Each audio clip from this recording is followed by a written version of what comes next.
So have you noticed that when you're inflamed or you're sick, your neurotransmitters tend to drop and your mood tends to drop?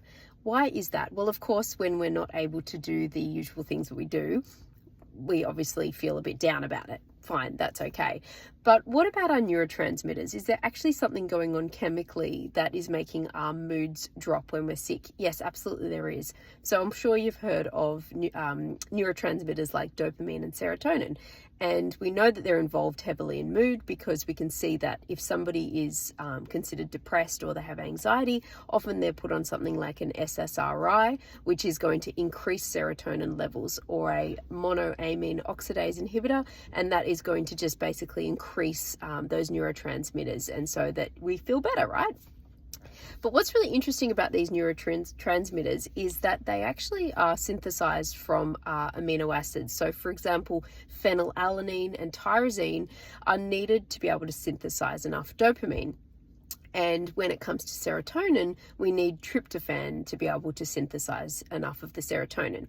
But what we also need to consider with these neurotransmitters is that they are also used to make other things in the body.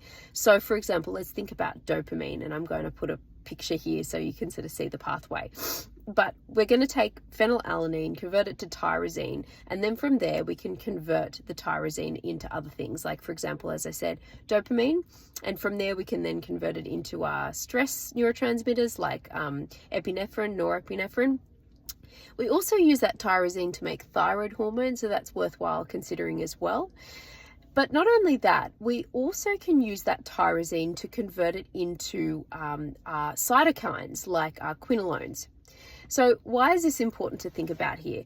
Well, of course, if we're going to be taking our tyrosine and converting it to all these different things, so our thyroid hormones, our dopamine, our other stress neurotransmitters, and our cytokines, it makes sense that if we only have a certain amount of that tyrosine, then of course add in there that we're inflamed, for example, so we're needing to make a lot of cytokines, we're going to be funneling that tyrosine into making more cytokines. So it makes sense that, of course, if we only have a limited amount of that tyrosine and it's funneling mainly into the cytokines, we have only a little bit left to make other things like dopamine and thyroid hormones.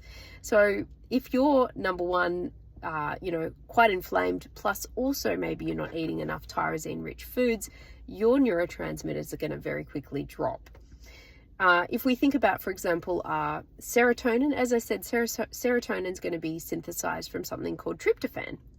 And the same thing goes.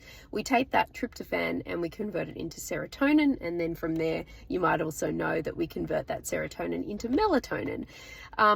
But we can also use that tryptophan to be converted into our cytokines, again, into our quinolones. So if we are heavily inflamed or we're dealing with some kind of bug, it makes sense that that's going to be funneled into our cytokine production.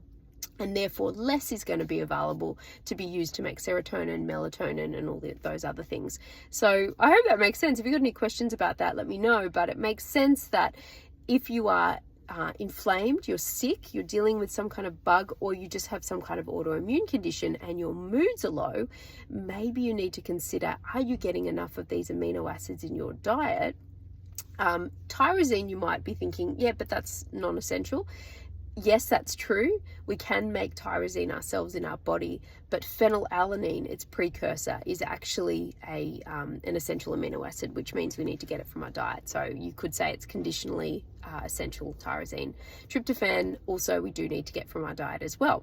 So maybe it could be useful supplementing these amino acids if you're feeling like your moods are a bit low, plus you also know that you are inflamed.